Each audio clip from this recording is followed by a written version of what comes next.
What's up, guys? We're back with the K10 again, and I was driving to work.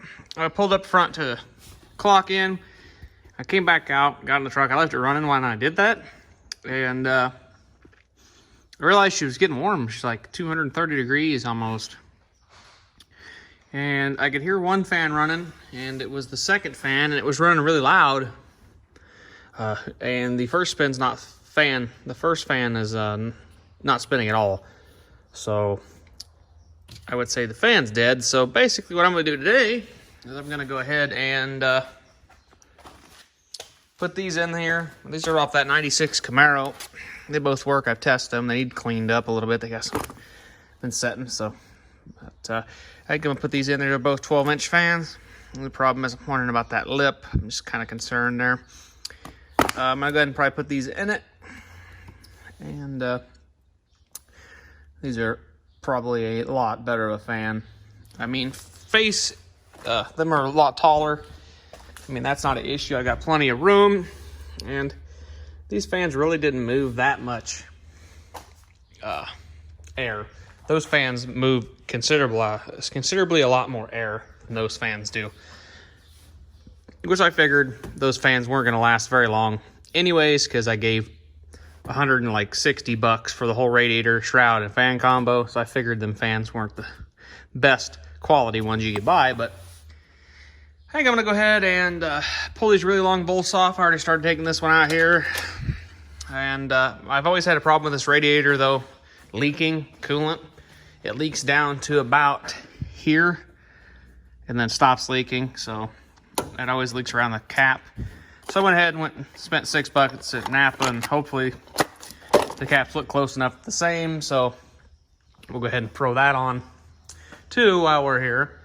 But yeah, I'm gonna go ahead and probably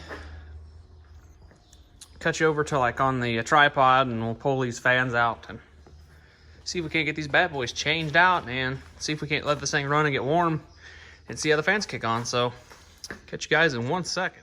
Well, yeah, you know what happens when you put your camera on the tripod and get it all set up and not hit the record button. But anyways, I got the shroud out. I had to undo the radiator, pick it up, and it's a pain. But there's the condenser I'm going to have to get to when I put the new condenser in. But anyways, this is what we have here. This is one fan. This is the fan that worked, by the way. It was just hanging out. Had no nut. There's one of the feet for it.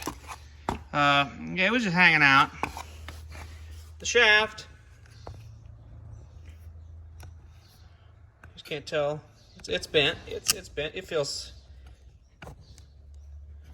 It feels just awesome. It's junk. Look at that little spacer in there. Nice. That's probably not supposed to be there, but that fan's junk. This fan, I hooked it up to a battery, direct 12 volt to both these wires. Nothing.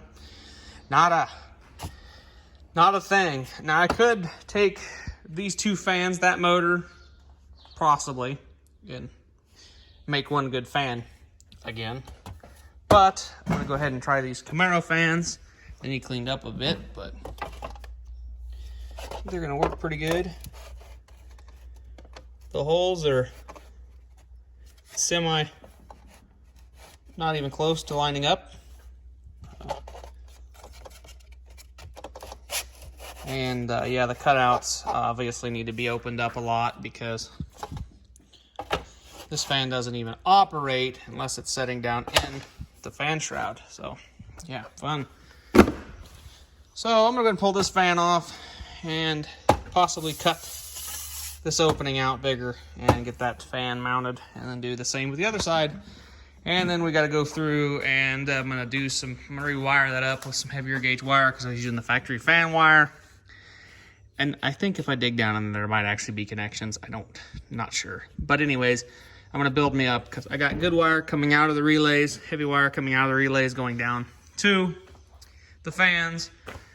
So yeah, we're gonna go ahead and just take that and put all new 12 gauge wire, possibly 10 gauge wire to the fans. Probably 12, because I think that's what's coming off the relay and comes to about here. So anywho,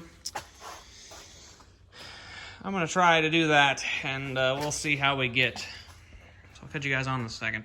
God, this shop is a mess. Okay, so after about 10 minutes cutting with the air saw, I made the holes bigger. They fit down in there just fine.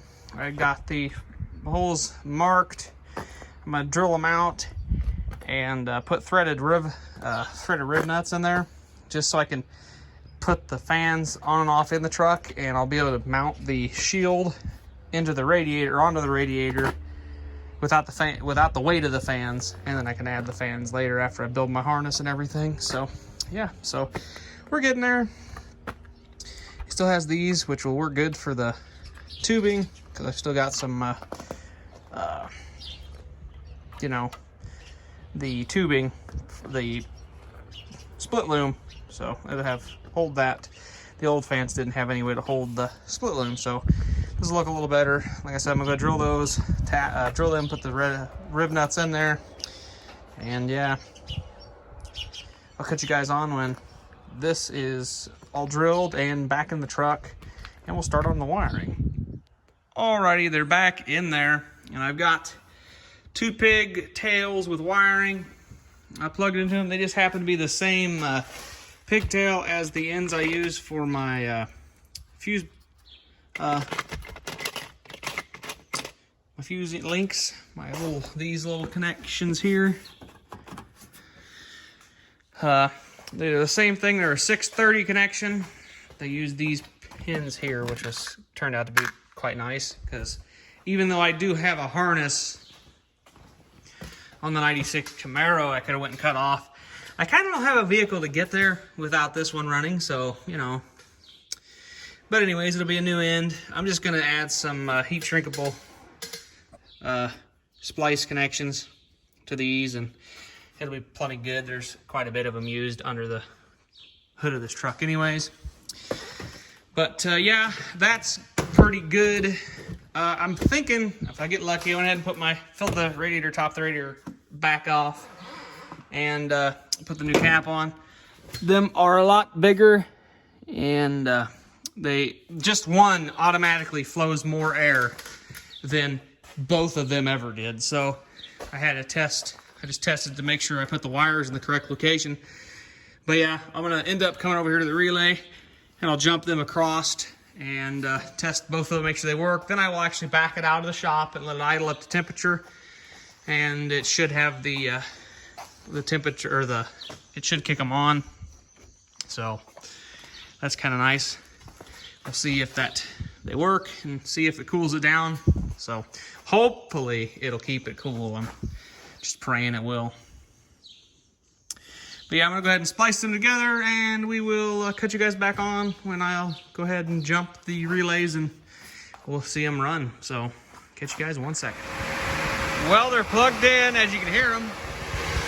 I got the relays passed, and they're both blowing out serious amounts of air. This is crazy. Like I said, them not even close. But yeah, I can even feel it sucking air through the grill. It's nuts. That definitely will keep this thing a lot cooler.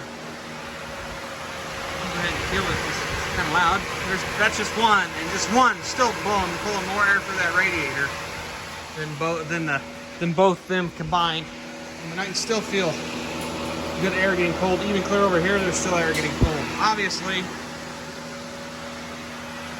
you know, I'm not 100% sure. Not 100% sure if I'm going to need both fans on for the air conditioning. I may only have to run one, because they pull in crazy amount of air.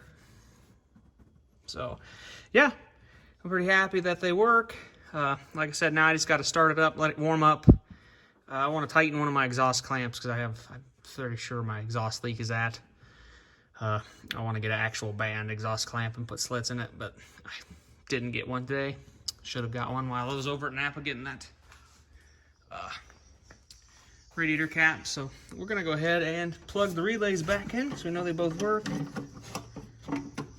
Now they're both plugged in. I'm gonna change that clamp out for a bigger one, and then hook that in there so it's nice and tight up It looks good. So I think they look better. They look like a lot more of a radiator fan now that it actually doesn't look like it's a little four-cylinder car. So yeah, that should definitely help cool this bad boy off. So yeah, I think I'm gonna finish that up.